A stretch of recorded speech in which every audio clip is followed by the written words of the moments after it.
plus. Et ce matin, si vous voulez bien tourner avec moi dans l'Apocalypse, au 3e chapitre, nous allons continuer avec l'église de Sardes. 3e chapitre, commençons le verset 1, nous lisons, écrit à l'église de Sardes, voici ce que dit, celui qui a les 7 esprits de Dieu et les 7 étoiles. Je connais tes œuvres, je sais que tu penses pour être vivant et tu es mort. Sois vigilant et affermis le reste qui est prêt de mourir. Car je n'ai pas trouvé tes œuvres parfaites devant mon Dieu. Rappelle-toi donc comment est-ce que tu as reçu et entendu la parole. Garde-la et repens-toi. Si tu ne veilles pas, je viendrai comme un voleur, et tu ne sauras pas à quelle heure je viendrai sur toi. Cependant, tu as à Sardes quelques hommes qui n'ont pas souillé leurs vêtements, et ils marcheront avec moi en vêtements blancs, parce qu'ils en sont dignes. Celui qui vaincra sera ainsi revêtu de vêtements blancs. Je n'effacerai point son nom du livre de vie, et je confesserai son nom devant mon Père et devant ses anges. Que celui qui a des oreilles entende ce que l'Esprit dit aux églises. Amen. Seigneur, encore une fois, on s'en remet à toi. On te demande, Seigneur, comme ça a déjà été mentionné, que nos cœurs soient disposés de recevoir de ta part. Que nos cœurs soient disposés de recevoir tout ce que tu nous enseignes et tout ce que tu veux, Seigneur Dieu, qu'on retienne. Et puis qu'on apprenne de toi et qu'on marche selon la révélation que tu nous donnes dans ta parole. On te remercie. Je demande précisément, spécifiquement, Seigneur Dieu, ton aide, afin d'apporter ta parole. Que ce soit clair et précis, et d'une façon, Seigneur, qui est concise. En ton nom. Amen. Alléluia.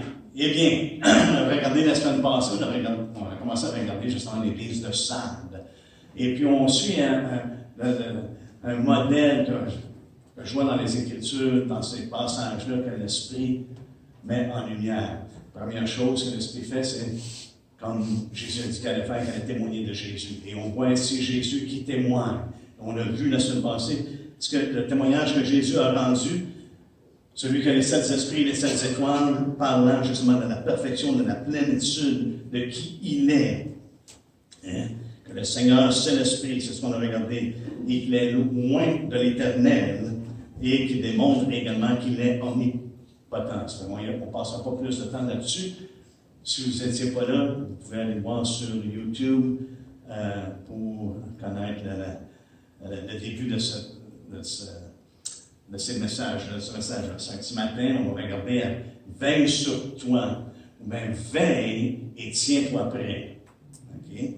Veille et tiens-toi prêt. On a vu que l'Esprit affirme qu'il connaît leurs œuvres, mais que leurs œuvres sont manquantes. N'est-ce pas? Il dit, je n'ai pas trouvé tes œuvres parfaites devant mon Dieu. Il y a un problème. Il reconnaît que les œuvres, mais par contre, ce n'est pas des œuvres qui sont accomplies. Hein? Et il reconnaît, il affirme également qu'il y en a qui ont demeuré fidèles, malgré que il semble que la vaste majorité de l'Église est tombée dans une stupeur, hein, et qui ne veillait pas. Parce que ce qui met en évidence que l'Esprit de Dieu est à l'œuvre dans une Église, c'est la nouveauté de vie. C'est que nous sommes ressuscités avec Jésus-Christ. Hein? C'est ce qui fait toute la différence. Hein? Sinon, tout ce qu'on a, c'est une religion. Sinon, tout ce qu'on a, c'est un tableau. Hein? Ce que José a parlé ce matin à propos du tableau. Le tableau, c'est seulement qu'une représentation. Et le monde a vu ça comme étant une attaque sur cette représentation-là.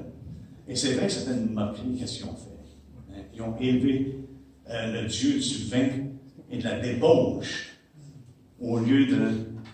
C'était vraiment la représentation de Christ, de la nouvelle alliance et du salut qui nous est accordé en lui. Fait qu'on fait vraiment une moquerie. C'est de vivre dans la chair. Mais on voit que l'Église ici de Sardes, malheureusement, en est venue à vivre selon la chair et non selon l'Esprit. C'est ce qu'on a vu la semaine passée. Lorsque l'Esprit adresse, justement, que des situations qui sont pénibles dans l'Église, telles que leur défaillance spirituelle. Et on a terminé avec un passage dans Galates 3.3 qui dit après avoir commencé par l'esprit, voulez-vous maintenant finir par la chair?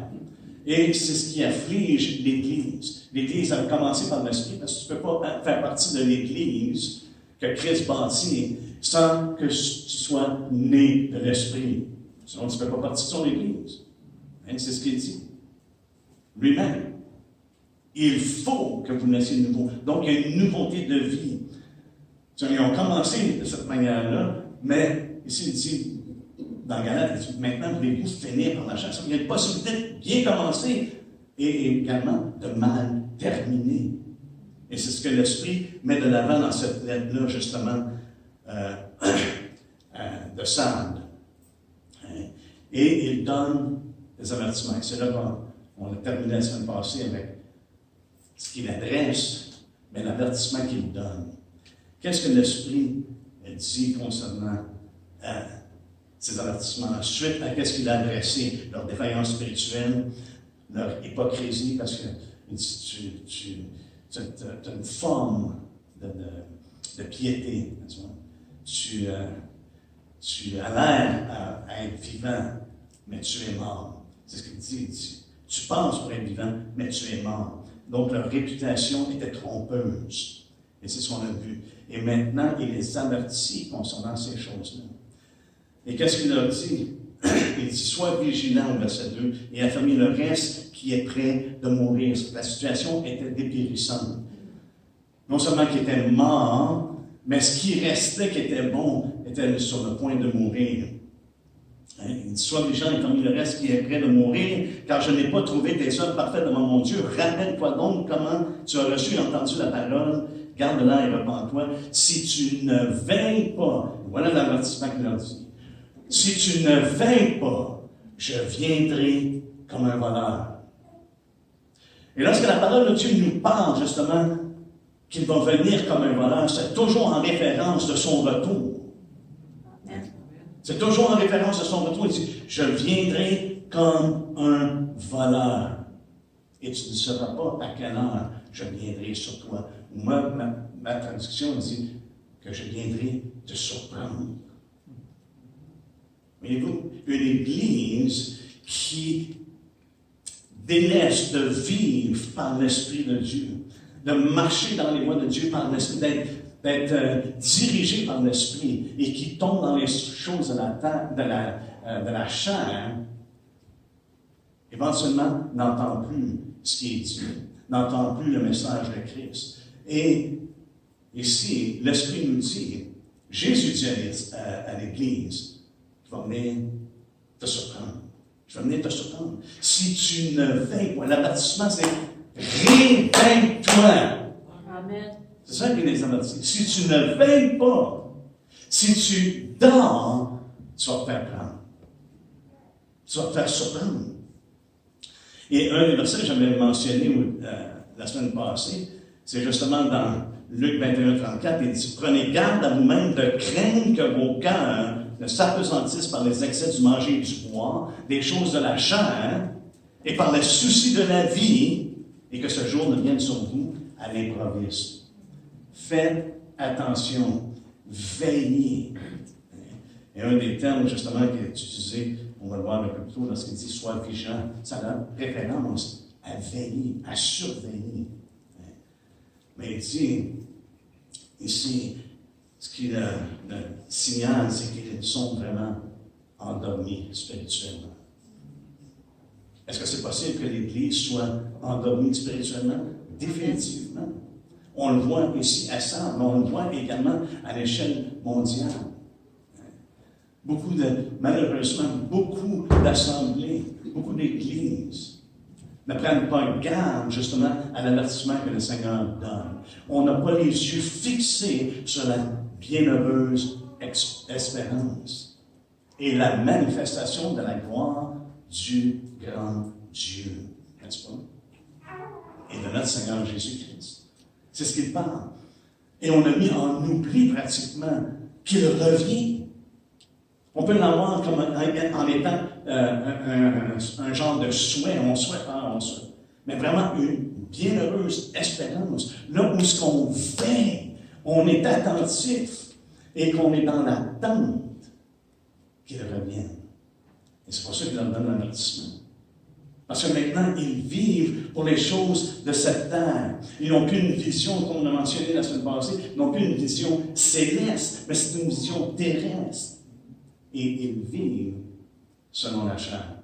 Et le Seigneur leur donne un avertissement. Si tu ne veilles pas, parce que Jésus dit ce qu'il veut dire, ou c'est simplement une menace. Non, il dit, si tu ne veilles pas, je te dis, et même au chapitre 16, il répète pratiquement la même chose.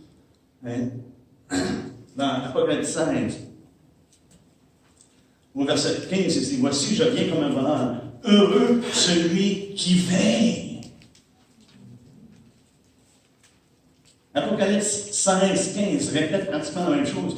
Et la bénédiction, le bonheur est pour celui qui veille.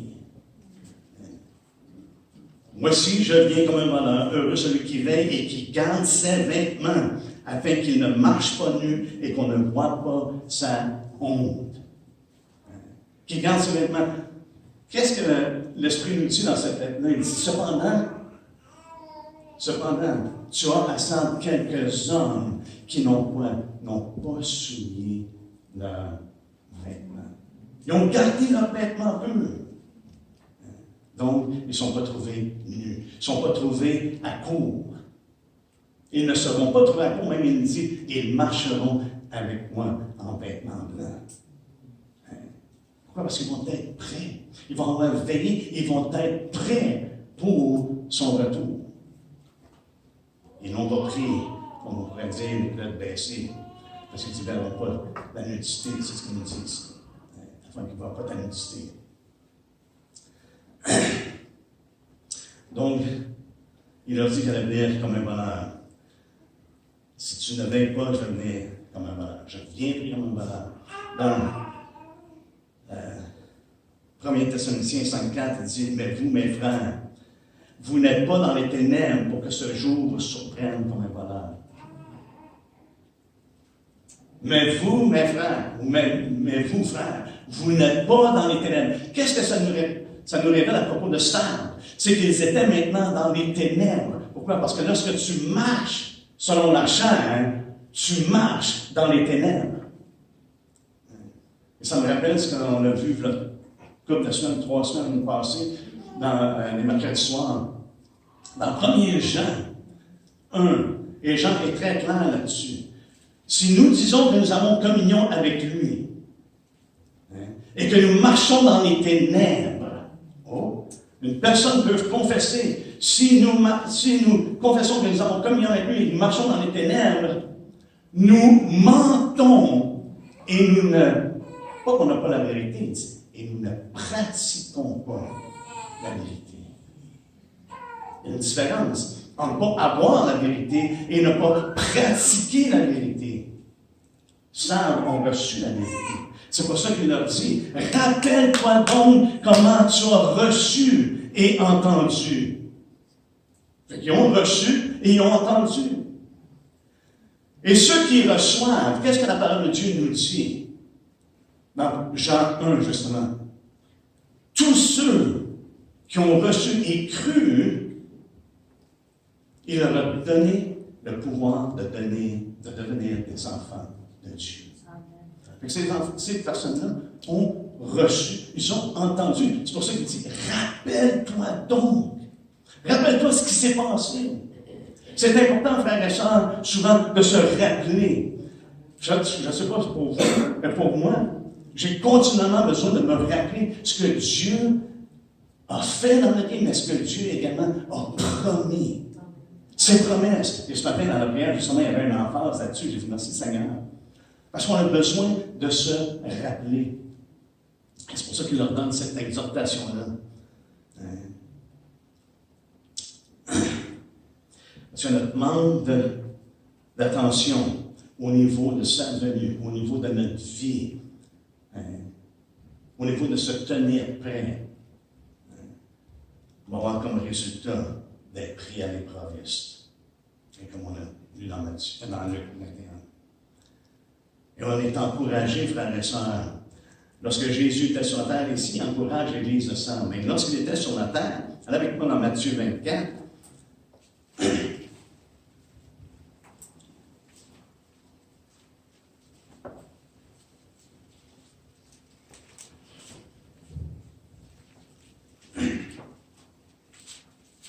Au verset 42, le Seigneur, il n'a pas changé. Quand il était sur la terre, c'est ce qu'il a prêché, c'est ce qu'il a enseigné, c'est ce qu'il a averti les disciples à propos. Et maintenant qu'il est dans la gloire, il répète le même message.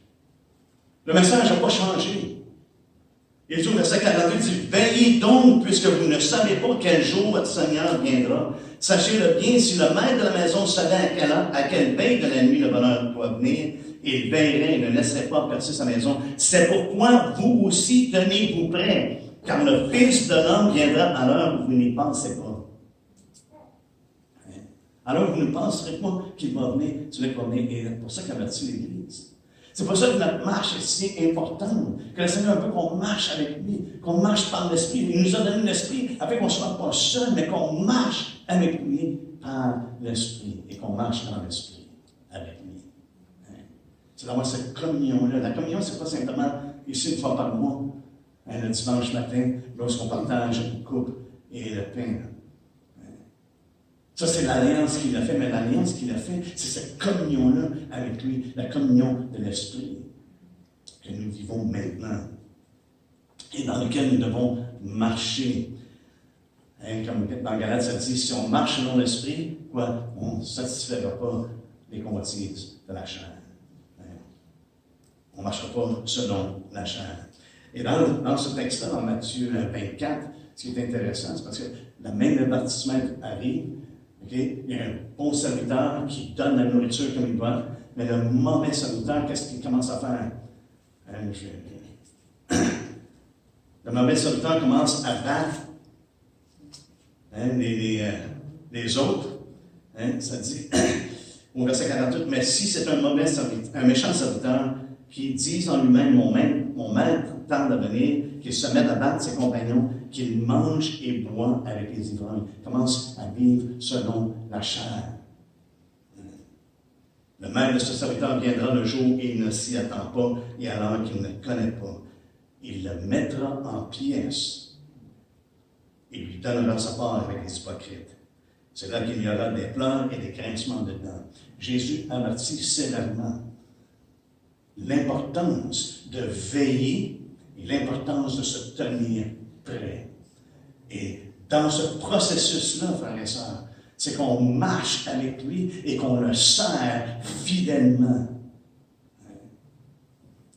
Parce que je m'aperçois, quand on perd justement la vision de son retour, c'est facile d'avoir une tendance de vivre pour les choses de cette terre.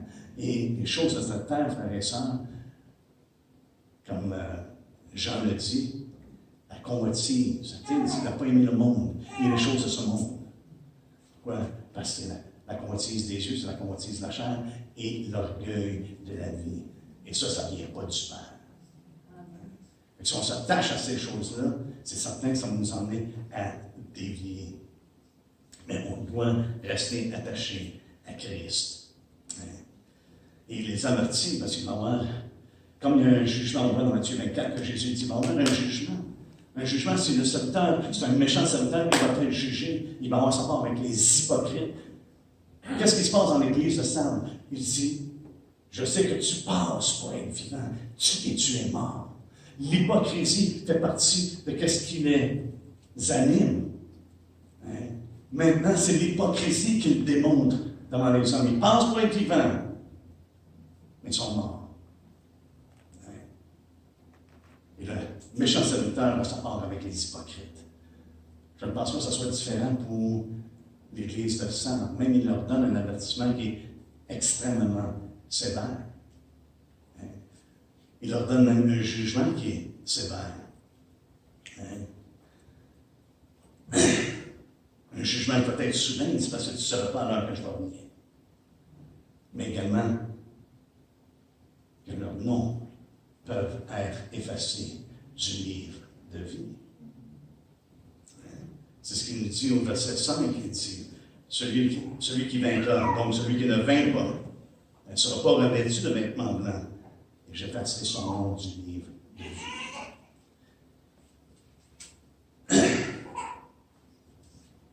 On va revenir là-dessus plus tard. Et qu'est-ce qu'on voit? L'Esprit appelle à l'action. Non seulement qu'il adresse le problème, qu'il est averti concernant ce problème-là, qu'il adresse. Il va y avoir un jugement si les gens ne veillent pas, si ça ne tient pas prêt, il va y avoir quelque chose qui va se passer, c'est quelque chose, c'est un jugement soudain, et puis qui va mettre à risque leur salut. C'est ce qui leur fait peur. Il les appelle à l'action. C'est pour ça qu'il leur dit, il les appelle à la vigilance. Il les appelle à être diligents. Il dit, sois vigilant et affermi. Et affermi le reste, qui est sur le point de mourir, qui est prêt de mourir. Il dit, sois vigilant. Fait que ça, c'est l'appel. Sois vigilant. Veille. Le terme vigilant, justement, peut être utilisé pour veiller ou surveiller. Surveille. Sois vraiment là, à l'écoute, sois vraiment là, à regarder et à te tenir prêt. C'est ce qu'ils appellent. Ils appellent à une action spécifique. Et de faire attention à l'indolence. C'est ce qui leur fait peur. Faites attention pour ne pas vous traîner les pieds. Faites attention de ne pas vous donner la peine de chercher Dieu, de marcher avec lui, d'être constamment dans une communion avec lui. Et de fortifier ou d'affermir. C'est ce que le terme veut dire. Affermir, c'est de fortifier. Donc, on doit avoir cultivé, frères et sœurs, vraiment des convictions qui viennent de Dieu, des convictions qui sont basées sur sa parole. Le problème aujourd'hui, je crois qui touche l'Église, parce que c'est dans le monde, c'est que les gens ne vivent plus par conviction. Pourquoi? Parce que les gens, vraiment, malheureusement, c'est que souvent les gens ne sont pas convaincus de la véracité de la parole de Dieu.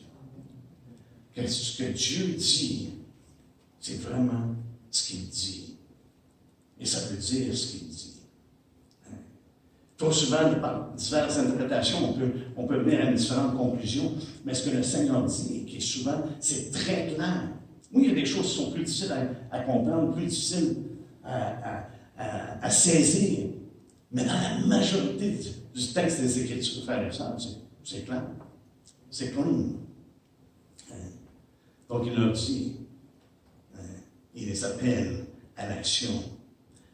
Et ce qui implique donc à se réveiller, parce qu'ils sont endormis, ils sont dans les ténèbres. Et ce jour-là n'arrivera pas pour vous, en Thessaloniciens, parce que vous n'êtes pas des ténèbres. Vous n'êtes pas dans les ténèbres, donc ça ne viendra pas comme un voleur. Fait que s'ils les avertissent que ça va venir comme un voleur, c'est parce qu'ils sont dans les ténèbres. Et ils marchent comme dans les ténèbres. Et c'est Paul qui encourage l'Église de défaire, c'est dit réveille-toi.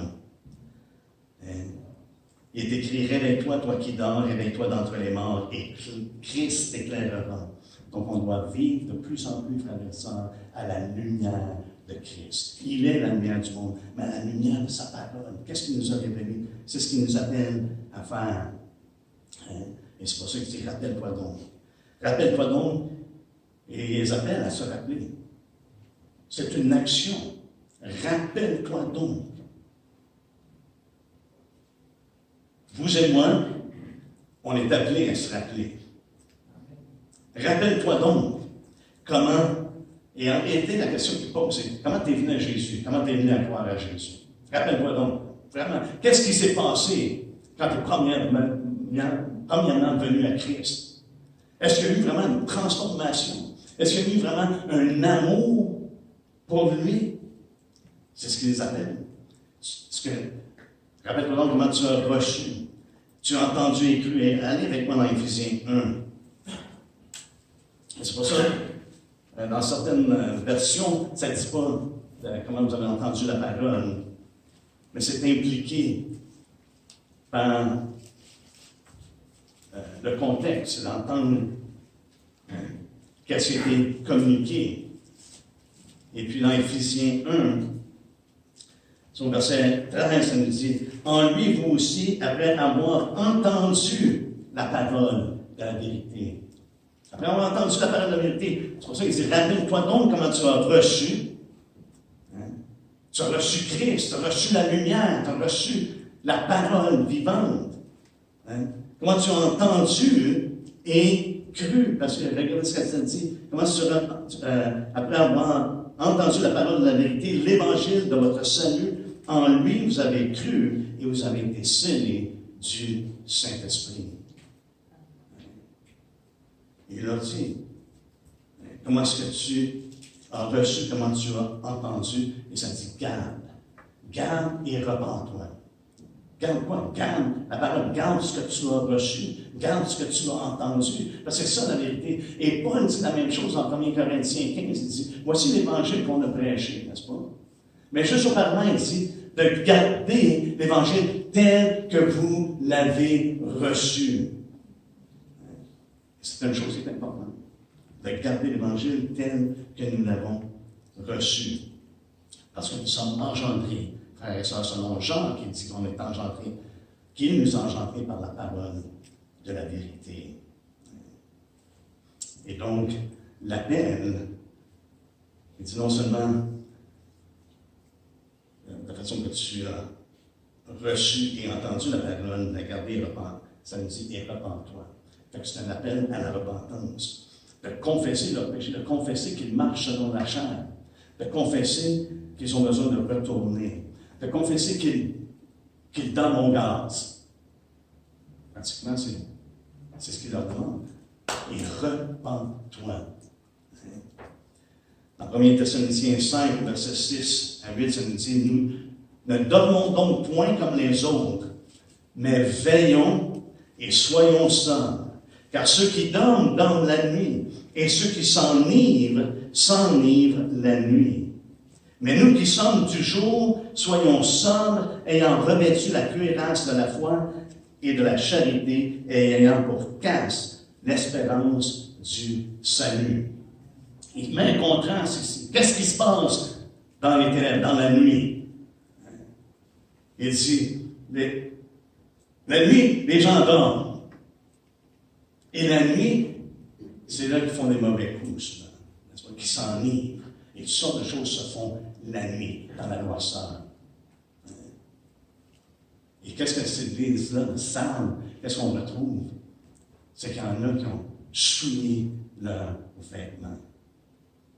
Encore une fois, qui met en lumière, qui ne veillaient pas et qui marchaient dans les ténèbres. Parce qu'il est engagé dans des choses contraires. On connaît le fruit de l'esprit, n'est-ce pas? Mais est-ce qu'on reconnaît également ce qui est écrit juste auparavant, dans Galates 5? Ça nous donne une idée de peut-être que les gens de Sardes étaient engagés. Et ce que je trouve de nos jours souvent que l'Église a tendance à vouloir excuser, c'est les œuvres de la chair. C'est une tendance aujourd'hui, c'est toujours « Ah, moi, je suis juste, avez-vous déjà entendu? Je suis juste un homme, je suis juste une femme, je suis juste un pécheur sauvé par grâce. » Oui, mais la grâce, elle nous enseigne à renoncer à ces choses-là. Amen. Elle nous équipe à être en mesure de vivre pour Christ, pour la gloire de Dieu. Ça, c'est la grâce de Dieu. Mais dans Galates 5, verset 19, ça dit « Or, les œuvres de la chair sont évidentes. Ce sont la débauche, l'impureté, le dérèglement, l'idolâtrie, la magie, les rivalités, les querelles, les jalousies, les animosités, les disputes, les divisions, les sectes, l'envie, l'ivrognerie, les excès de table et les choses semblables. Je vous le dis d'avance, comme je l'ai déjà dit, que ceux qui commettent de telles choses n'hériteront point du royaume de Dieu. Ou n'hériteront point le royaume de Dieu. C'est très clair. Ceux qui s'engagent dans ces choses-là, ça va être, ils n'arriveront pas le royaume de Dieu. C'est pour ça que quand il y a des adoptés, il dit, Je n'effacerai point leur nom qui aux vainqueurs. Mais ceux qui continuent dans la chair, le danger est réel. Et c'est pour ça que les appelle à se repentir. Et à ne pas demeurer dans la même chose. Donc, la nuit, c'est là, dans les ténèbres, c'est ces choses-là qui se passent. C'est ce qui se passe à la salle. Versus nous qui sommes du jour, comme Paul le dit, c'est qu'on le sort, on veille. C'est la foi, la charité et le salut. Et qu'est-ce que ça? Quel est le résultat de ça? C'est que ça nous mène à attendre patiemment le retour de Christ. Ça nous mène à garder les yeux fixés sur la bienheureuse espérance que nous avons en lui. Et ce qu'on attend, c'est la manifestation de la gloire de Dieu et de Jésus-Christ. Mais une chose, le Seigneur ne laisse pas l'Église dans un état de désespérance. C'est ça qui est merveilleux. Dans chacune des lettres, il ne laisse pas l'Église. Malgré qu'il adresse les problèmes, il adresse et il avertit du danger auquel ils font face. Et que Dieu est fidèle, comme on l'a chanté ce matin, et comme on l'a témoigné à la prière. Dieu est fidèle. Autant va également venir au passé. Il est fidèle dans tout. Mais il assure aux vainqueurs la victoire. Il assure le triomphe. Celui qui vaincra sera ainsi revêtu de vêtements blancs. Sera ainsi revêtu de vêtements blancs. Qu'est-ce que ça symbolise, les vêtements blancs? Ça symbolise notre relation avec lui, mais ça symbolise également le fait qu'on va avoir un corps céleste.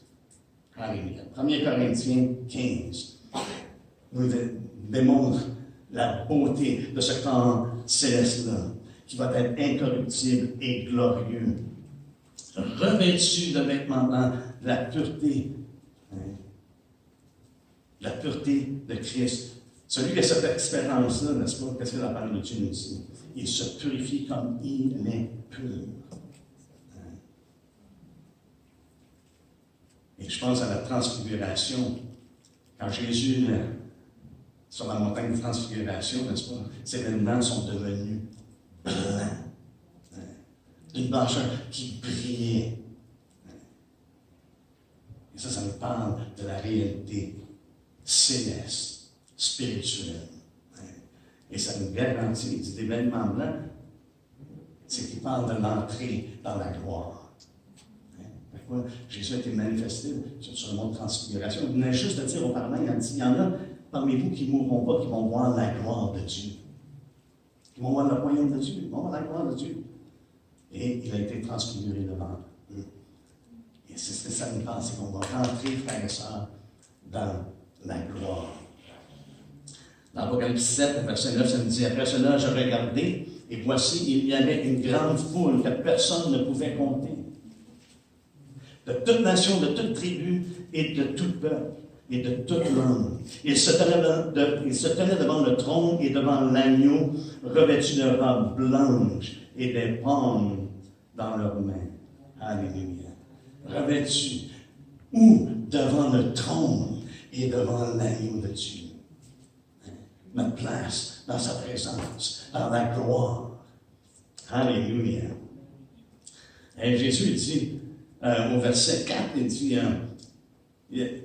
cependant, tu rassembles quelques hommes qui n'ont pas souillé leurs vêtements et marcheront avec moi en vêtements blancs. Moi, c'est la promesse qu'il donne. Il assure que ceux qui n'ont pas souillé leurs vêtements, ils marchent par l'Esprit de Dieu. Ils marcheront avec moi en vêtements blancs. Et tout par après, il dit, celui qui vaincra, celui qui n'aura pas ses vêtements souillés, celui qui va garder les yeux sur lui, celui qui va être engagé, celui qui va le suivre. Il dit, sera ainsi revêtu de vêtements blancs. Alléluia. Ils en seront dignes. Ça me fait penser à la parabole des noces. Vous vous souvenez de la parabole des noces? Il avait envoyé ses serviteurs pour dire aux gens, venez, tout est prêt. Tout est prêt. Et les gens, un par un, disent, ils ne s'en ont pas occupés, ils n'en ont pas fait de soucis. Et puis après ça, il dit, OK, allez partout, et puis allez chercher tous ceux que vous allez trouver les bons et les mauvais. Emmenez tout le monde, il dit, parce que ceux qui étaient invités n'en étaient pas dignes. Pourquoi? Parce qu'ils ont fait à leur tête, ils ont marché selon ce qu'ils voulaient, ils n'ont pas entendu ce que le maître et l'invitation de leur avait donné. Et dans la parole de Dieu, on voit ça à maintes reprises. Que ceux qui avaient, on pourrait dire, une garantie, allez, moi, je pense que c'est dans Matthieu, je peux juste le lire, c'est dans Matthieu, ça m'a toujours frappé. Parce qu'un autre souper, justement,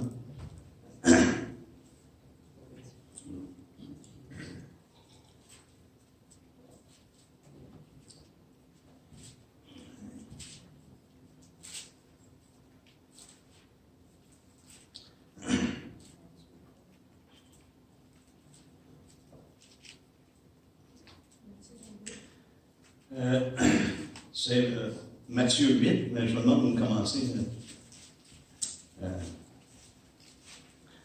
C'est le centenier que Jésus lui dit qu'il y avait une foi qui était au-dessus des autres. Ça nous dit au verset 10. Après avoir entendu, Jésus fut dans l'étonnement. Et il dit à ceux qui le suivaient, je vous le dis, en vérité, même en Israël, je n'ai pas trouvé une si grande foi. Or, je vous déclare que plusieurs viendront de l'Orient et de l'Occident et seront à table avec Abraham, Isaac et Jacob dans le royaume des cieux. Mais les fils du royaume seront jetés dans les ténèbres du dehors, où il y aura des pleurs et des grincements de dents. C'est comme les fils du royaume. Ceux qui étaient invités originalement, lorsqu'ils continuent de parler au chapitre 22, c'est justement ceux qui étaient invités au festin, qui ont rejeté. Il dit ici, les fils du royaume vont être jetés dehors. Ils étaient fils, mais ils vont être jetés dehors. Pourquoi? À cause de leur incrédulité. On achève. Ça nous dit également, Jésus dit qu'il allait être digne. Et puis dans l'Apocalypse 6:11, ça nous dit, une robe blanche fut donnée à chacun d'eux, et il leur fut dit de se tenir en repos quelque temps encore, jusqu'à ce que fût complet le nombre de leurs compagnons de service et de leurs frères qui devaient être mis à mort comme eux. On doit être revêtus, frères et sœurs. Et même ceux qui sont sur l'autel, une robe blanche leur est donnée. On ne sera pas, c'est pas la sang et la chair qui hérite du royaume de Dieu. Même les armées qui le suivent sont vêtus de vêtements blancs. Même on voit l'épouse qui reçoit justement, elle est vêtue de fin lin, blanc, pur, qui sont les œuvres justes des saints. Et une autre chose que le Seigneur assure pour le vainqueur, c'est « Je n'effacerai point son nom du livre de vie. » Et ça, c'est sa promesse. « Je n'effacerai point son nom du livre de vie, et je confesserai son nom devant mon Père et devant ses anges. » Et c'est la même chose que le Seigneur a mentionné pendant qu'il était sur la terre. Il n'y a rien de nouveau vraiment dans ce que le Seigneur dit dans sa parole aux églises. C'est ce qu'il a enseigné. Et maintenant, il affirme ces choses-là, maintenant qu'il est ressuscité, qu'il est dans la droite de Dieu et qu'il se révèle maintenant à son Église. Il les assure. Je n'effacerai pas son nom du livre, du livre de la vie. Dans Exode, on a un autre exemple. Dans Exode 32, après qu'ils aient fait le veau d'or, après qu'ils aient commis vraiment l'adultère spirituel, on pourrait dire, ou l'idolâtrie. Dans Exode 32, lorsque Moïse intercède pour le peuple, et puis il fait mention qu'ils ont commis un grand péché. Et puis, il monte vers l'Éternel, et l'Éternel lui parle, il communique avec l'Éternel. Et ça nous dit au verset 31, Moïse, retournant vers l'Éternel, et dit, « Ah, ce peuple a commis un grand péché et se sont fait un Dieu d'or. Pardonne maintenant le péché, sinon efface-moi de ton livre que tu as écrit. » L'Éternel dit à Moïse, « C'est celui qui a péché contre moi que j'effacerai de mon livre. » Et Christ a payé le prix, frères et sœurs, afin que notre nom ne soit pas effacé de son livre, mais qu'on ait la vie éternelle. Et je sais qu'il y a différentes interprétations à propos de ce passage-là, à propos du livre de la vie. Ce n'est pas le livre de la vie de l'agneau. On va penser le livre de la vie de l'agneau, parce que Jésus dit, je ne l'effacerai pas de mon livre. Je ne l'effacerai pas du livre de la vie. Je n'effacerai pas son nom du livre de vie. Et le livre de vie, c'est le livre de l'agneau. C'est son livre. Dieu dit, je n'effacerai pas son nom de mon livre. C'est ce qu'il a dit à Moïse. C'est celui qui a péché que j'efface son nom. Et ça nous dit également dans Apocalypse 22, ça nous dit, « Je vis les morts, les grands et les petits qui se tenaient devant le trône. Des livres furent ouverts. Et un autre livre fut ouvert, celui qui est le livre de vie. Et les morts furent jugés selon les œuvres, d'après ce qui était écrit dans ces livres. » Et au verset 15, il dit, « Quiconque ne fut pas trouvé écrit dans le livre de vie fut jeté dans le temps de feu. » Fait que la conséquence est énorme. Jésus mentionne que le vainqueur, son nom ne sera pas effacé. Mais ça nous fait part également que celui qui ne vainc pas, celui qui continue dans la chair, son nom sera effacé. Et qui va le confesser devant le Père. Et Jésus a dit la même chose en Matthieu 10. Il dit, celui qui va me confesser devant les hommes, je le confesserai devant le Père. Celui qui va avoir honte de moi devant les hommes, Jésus dit, moi aussi je vais régner devant mon Père et devant ses anges.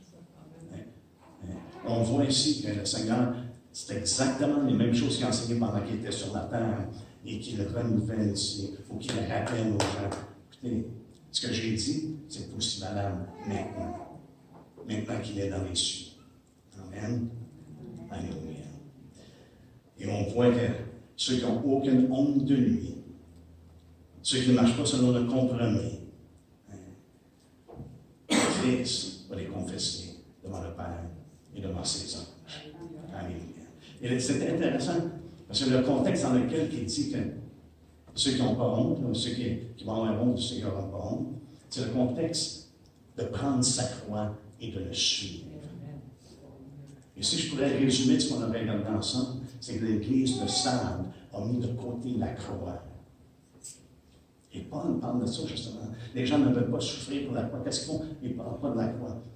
On met de côté de la croix pour ne pas souffrir dans la chair. Mais Paul dit, moi, je ne veux rien connaître d'autre que la croix de Christ. Et c'est un des dangers, je crois, qu'on voit de plus en plus dans l'Église aujourd'hui. C'est que la croix est mise de côté. Et pourtant, c'est la croix que Jésus nous dit de prendre notre croix et de le suivre. Parce qu'on s'identifie avec lui. On marche à sa suite. Le monde doit nous voir comme étant crucifiés. Comme on doit voir le monde crucifié.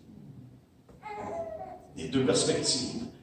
La perspective du monde, lorsqu'il nous voit, c'est « Oh, il est crucifié ». Et lorsqu'on voit le monde, c'est que le monde est crucifié, parce que le monde est dans le péché. Amen. Si on peut se lever ensemble.